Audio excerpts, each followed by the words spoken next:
Cristo, segundo Mateus. Glória a vós, Senhor. Naquele tempo, Jesus falou às multidões e aos seus discípulos e lhes disse: os mestres da lei e os fariseus têm autoridade para interpretar a lei de Moisés. Por isso, deveis fazer e observar tudo o que eles dizem, mas não imiteis suas ações, pois eles falam e não praticam. Amarram pesados fardos e os colocam nos ombros dos outros, mas eles mesmos não estão dispostos a movê-los nem sequer com um dedo. Fazem todas as suas ações só para serem vistos pelos outros. Eles usam faixas largas com trechos da Escritura na testa e nos braços, e põem na roupa longas franjas. Gostam de lugar de honra nos banquetes e dos primeiros lugares nas sinagogas. Gostam de ser cumprimentados nas praças públicas e de serem chamados de mestre. Quanto a vós, nunca vos deixei chamar de mestre, pois um só é vosso mestre e todos vós sois irmãos. Na terra, não chameis a ninguém de pai, pois um só é vosso Pai, aquele que está nos céus. Não deixeis que vos chamem de guias, pois um só é o vosso guia, Cristo. Pelo contrário, o maior dentre vós deve ser aquele que vos serve. Quem se exaltar será humilhado, e quem se humilhar será exaltado. Palavra da salvação. Glória a vós, Senhor.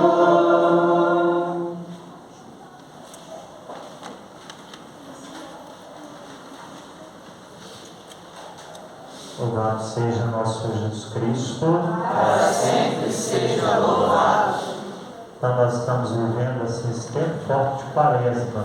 Muito nos ajuda a rezar, muito nos ajuda a estar em intimidade com Deus, né, por meio das orações, por meio de todas as práticas de Quaresma que a gente faz. Né? Você sabe dizer alguma prática de Quaresma que a gente faz?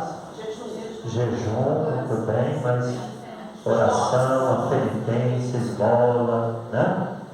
A gente rezando aí com o Rosário da Madrugada, não é verdade? Bênção de Deus, graças a Deus, né? Então, assim, tudo isso enquanto, né, mortificação para levantar 4 horas da manhã para rezar, é para ficar na cama não, né? Sentado na cama, senão vai dormir, né?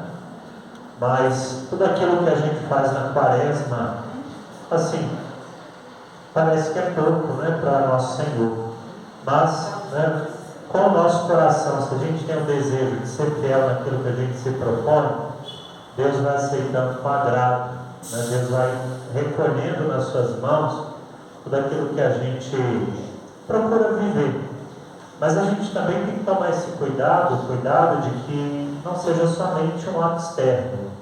E ato externo, Jesus também, se for somente fora, se não brotar do coração, ele não aceita, ele rejeita, né? Então, que tudo aquilo que a gente faça, né, possa brotar do coração e que possa também gerar frutos depois da Quaresma, né, que é fruto realmente de conversão, porque o tempo da Quaresma é esse tempo de conversão, de mudança de vida, né? Então, que a gente possa buscar todo esse sentido, viver todo esse sentido espiritual em tudo aquilo que a gente se propõe, né, que seja aquelas 3 práticas, o jejum, a esmola e a oração, que sejam as nossas muitas, né, mortificações e penitências que a gente se propõe, a nossa abstinência da carne nas sextas-feiras, né, a nossa via sacra bem rezada, meditação da paixão de nosso Senhor. Então tudo isso é como um sacrifício agradável a Deus, né? Então se brota do meu coração, por que eu estou jejuando, por que eu estou, né, fazendo essa penitência, me custa acordar 4 horas da manhã para rezar o texto, mas eu vou fazer, né? E qual é o sentido disso tudo? Senão de nos unir mais a Deus, de termos, né, esse coração fiel e sincero para com Deus, né? e que eu busque, então, por meio disso tudo, ser melhor. A liturgia da palavra hoje nos coloca dentro da realidade da hipocrisia, né? Que é a falsidade do coração, que é a falsidade que Jesus denuncia tanto nesses homens, né? Os fariseus, né? E os mestres da lei, que viviam muito, né? Nas suas hipocrisias. A primeira leitura nos ajuda a rezar no sentido de que Deus nos convida a tirar a maldade do nosso coração e que aprendamos a fazer o bem. E rezando em cima dessa leitura, me vinha aquela parábola do joio e do trigo. O profeta aqui fala para o povo de Sodoma e Gomorra. Lembramos dessas duas cidades que foram exterminadas, né? Deus manda fogo e enxofre sobre aquela cidade, né? Salvando ali uma família. Vocês lembram a família de quem? Vocês lembram? Família de? Tem um bolo gostoso que chama, fala de Ló, isso aí, né? E a sua mulher apegada, ela olhou para trás e o que ela virou? Estátua de sal, né? E Isaías fala hoje para essa cidade, né? Para esse povo. Mas essa palavra também vai para o povo de Israel e também para nós, né? Tirar a maldade das nossas ações da frente de Deus, né? O coração voltado para Deus é um coração que foge da maldade. E graças a Deus, aqui todo mundo é gente boa, né, Padre Carlos? Não é graças a Deus. Não é graças a Deus, né? A gente, né, pessoas más, né? Na novela tem gente má, não é verdade, né? Tem uma novela que tem uma tal de perpétua, vocês já ouviram falar nessa mulher, né? Aquilo ali é a figura da maldade e da hipocrisia, né? Que ninguém vê novela, graças a Deus, né? Quando a gente era mais novo, a gente via novela, né? Então tem uma tal de perpétua que vive na hipocrisia, né? É figura, e infelizmente, né, a teledramaturgia ridiculariza muito a nossa vivência, mas será por quê? Né? Qual a imagem que a gente passa para o mundo? Né? O que nós apresentamos para o mundo? Né? Para as pessoas que não conhecem Jesus, para as pessoas que não nos conhecem bastante, né? Talvez a gente passe uma imagem e por dentro a gente é outra. E por dentro a gente tem a semente da maldade, essa sementinha do joio, infelizmente, né? E por mais, né, que nós queiramos sempre manifestar a bondade, às vezes pode vir um inimigo, né? Lembrando aquela parábola, ele pode lançar uma sementinha. E se a gente cuidar mais dessa sementinha, ela cresce e vai fazer um grande estrago na nossa vida, que é a maldade, né? Como é triste a gente, né? A gente, aliás, deve evitar lidar com pessoas más, porque elas são capazes de tudo. É ou não é? Não é verdade? Né? Quando uma pessoa tem a maldade no coração, né? E o desejo, né, de querer, de crescer, né, de tantas coisas que a maldade vai acumulando, então é melhor a gente fugir de tais pessoas, né? Mas que para nós tenhamos sempre essa sinceridade e a retidão de tudo aquilo que a gente faz. E daí a gente casa com o Evangelho de hoje, que Jesus falando desses homens, dos mestres da lei, porque eram homens extremamente religiosos, né? Isso também a gente pode ser extremamente religioso, mas às vezes o nosso coração guarda a maldade no coração. Ou às vezes nós falamos, mas não vivemos. A dimensão do testemunho, né? É uma dimensão que eu gosto muito e que procuro, né? E a gente tem que procurar viver na nossa vida. O testemunho daquilo que a gente fala e daquilo que a gente faz, né? Porque senão a gente vai estar sendo igual a perpétua, leva da perpétua, não é verdade? Né? Isso aí, reza, mas o coração está distante de Deus. E Deus reclama por meio do profeta Isaías também: esse povo me louva com os lábios, mas o coração está distante de Deus. Por mais que nós, né, então queiramos, né, mostrar roupagem de santidade. Se meu coração tem a maldade, se eu não luto contra essa maldade, qualquer ato meu, né, vai ser corrompido pela maldade. E Jesus no Evangelho, ele vai falar desses homens porque, né, olha, vocês devem fazer o que eles dizem. Né? Tem um ditado que diz: quem obedece nunca erra. Vamos dizer? Quem obedece nunca erra. Jesus está falando aqui, Jesus reconhece a autoridade desses homens. Jesus sabe que esses homens, eles têm a doutrina, eles têm a maestria na cátedra de Moisés, eles sabem de tudo, né? Inclusive de aumentar, porque foram aumentando também, né, os 10 mandamentos em 613 preceitos, né? Isso foi tornando para o povo de Israel um peso insustentável, né? Eles não, né, estava insuportável de viver a lei que antes era um prazer, era uma bênção, se tornou um fardo, um peso, né? E Jesus, ao recriminar e ao ir contra esses homens, Jesus reconhece, mas eram homens maus, e que tinham maldade no coração, e que pior, não faziam, colocavam nas costas dos outros fardos pesados, né? Mas não carregavam, não mexiam um dedo, né? E Jesus fala, né, ainda no Evangelho, né? Pois eles falam, mas não praticam.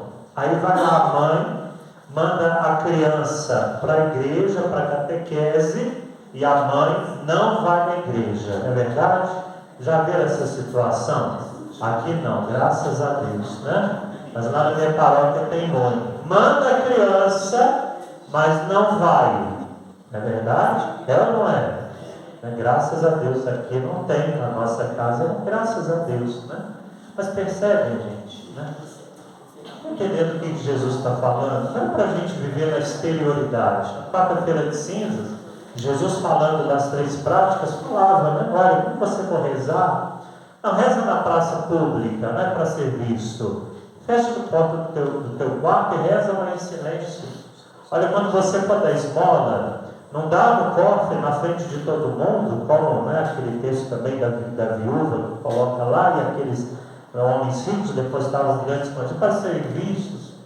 Quando você for jejuar, não desfigura o rosto, mas faça no silêncio do seu coração, né? E muito bem, a gente tem que fazer, e sobretudo viver isso na nossa vida. Esse tempo da Quaresma nos ajuda a colocar isso assim, de forma bem profunda em nós, e também assim, julgar os nossos atos, né?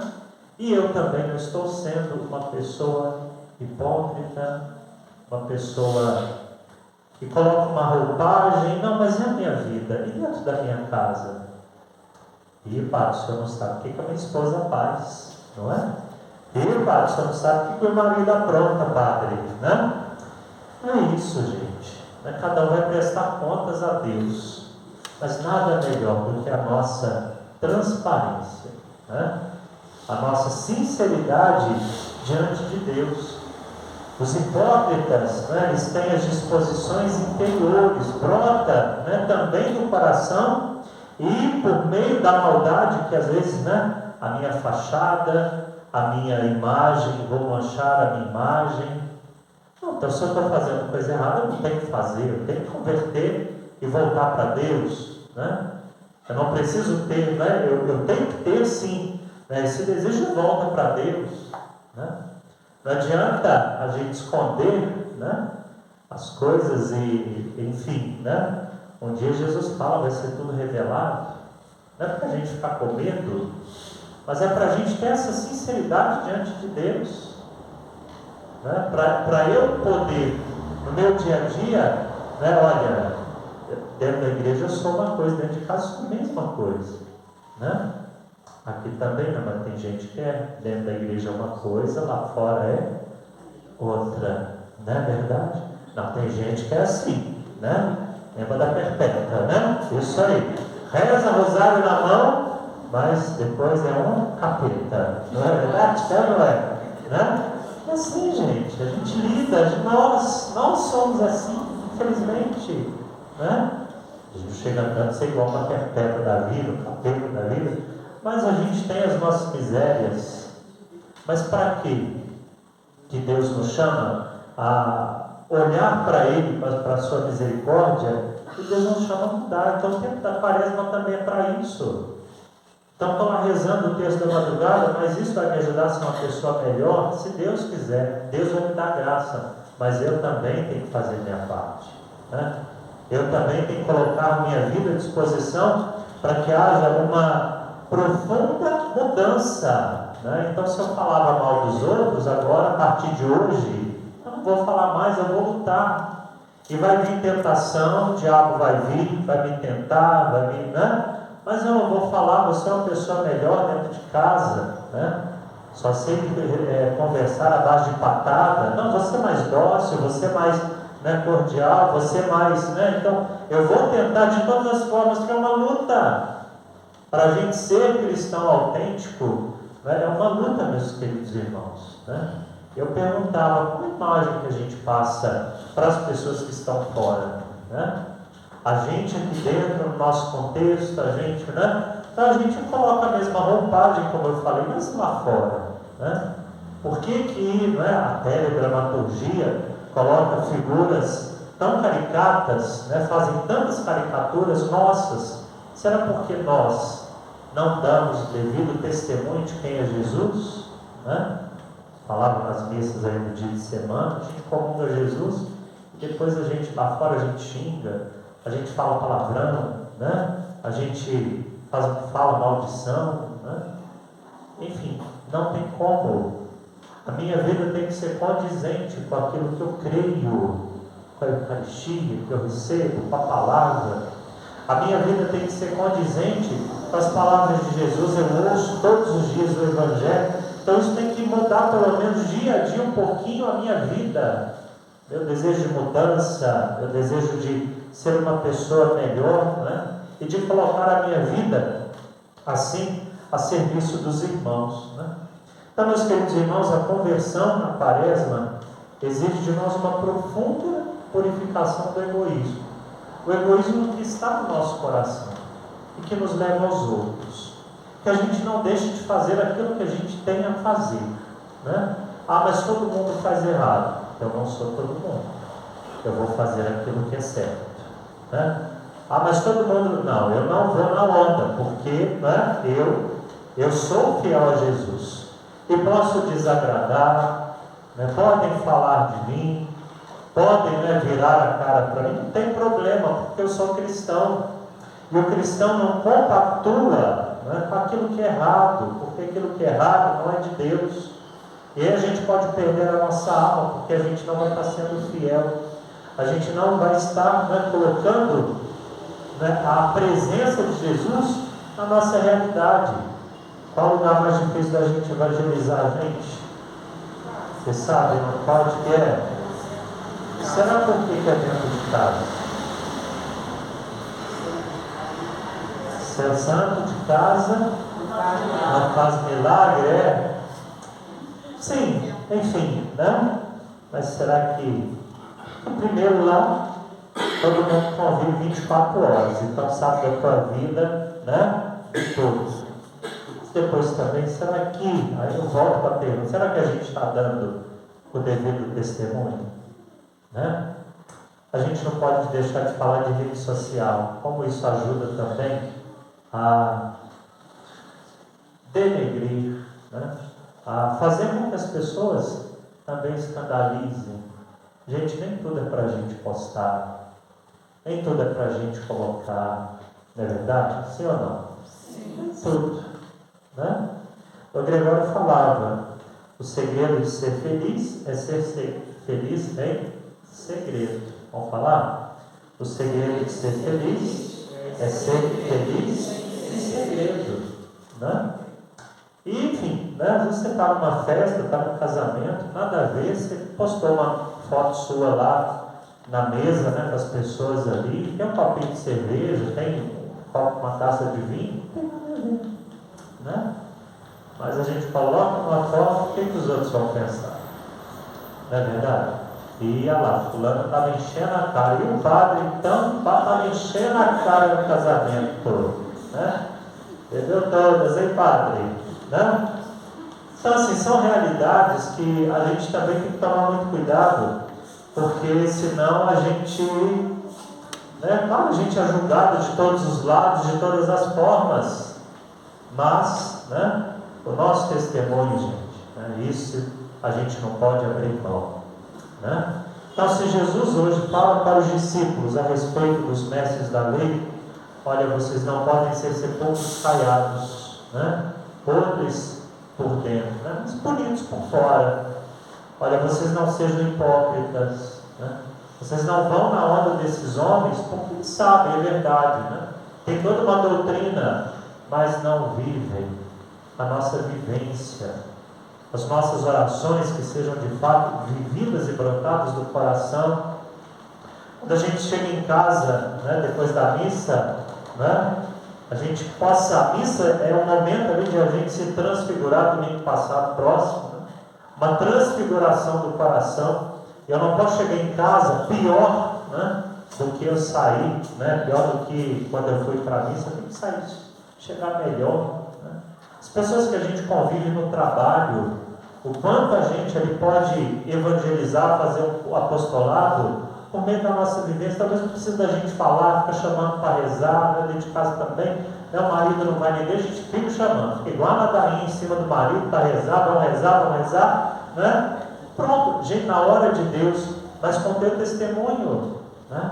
Às vezes nem tanto falar, mas a nossa vida, que ela seja um testemunho, o Evangelho, para que o outro possa ver Jesus em nós e acreditar. Eu quero ir lá ver o que está acontecendo na igreja, porque você está uma pessoa melhor, porque você mudou, você, né, se transfigurou, né? Então que a gente possa viver isso. E colocando na realidade de São José, né? Como é que a gente poderia encaixá-lo aqui nesse Evangelho, né? Certamente nunca foi um homem hipócrita. Certamente pedia a Jesus menino, e certamente era o primeiro a dar o exemplo. Certamente levava o menino para rezar, mas era o primeiro também a ensinar o menino Jesus as primeiras orações. Certamente era um homem, por ser justo na Bíblia, santo, né, que vivia a santidade. Certamente José pode mostrar ao menino Deus, que é o santo dos santos, santo, o caminho de santidade, que se faz também pela vida afora. Certamente São José, com toda a sua humildade, pode ser aqui modelo para Jesus falar no final do Evangelho. Aquele que se exalta será humilhado, aquele que se humilha será exaltado, com toda a propriedade. São José pôde assumir essa palavra, porque a sua vida foi toda uma vida de humildade. Não fala uma palavra, somente age. Às vezes falamos muito e não agimos. São José, pelo contrário, em nenhum momento fala na Bíblia, mas sempre a mensagem de Deus, ele sempre se colocou pronto e à disposição para servir o filho e a mãe. Na sua pobreza, soube compreender a riqueza que assim ele tinha dentro da sua casa. E soube então, né, viver para aquela, né, para o centro da sua casa de Nazaré, que era Jesus e Maria. Enfim, que a gente também peça a São José, né, para que, intercedendo por nós, nos afaste da hipocrisia, da vanglória, do desejo de ser aplaudido, do desejo de, né, ser reconhecido, mas que a gente possa, como São José, aprender a trabalhar no silêncio e fazer as coisas por amor a Deus. Em relação à igreja, à comunidade, você tem uma função, tem uma tarefa, faça com amor. Dedique-se com o máximo de amor e humildade. Santa Teresinha falava, né, dentre todos os lugares, eu prefiro o último, que ninguém vai brigar comigo por causa dele. São José foi esse também, que acolheu a vontade de Deus e pôs no seu lugar, na sua humildade, no seu silêncio, E isso, né, a palavra hipocrisia nunca esteve na sua vida, porque ele sabe, né, soube e sabe que em tudo era a vontade de Deus que o conduzia para assim dar testemunho de tudo que ele aprendeu de Deus. Peçamos a sua intercessão também por nós, amanhã ao celebrar o dia de São José, com muita alegria, muitos devotos de São José, a gente tem visto também crescer muita devoção a São José, a consagração a São José, tudo isso é maravilhoso, mas que tudo isso seja vivido com o coração e que Ele nos ensine, né, pela humildade, chegar também à glória de Deus. Louvado seja nosso Senhor Jesus Cristo, para sempre seja louvado. São José, rogai por nós.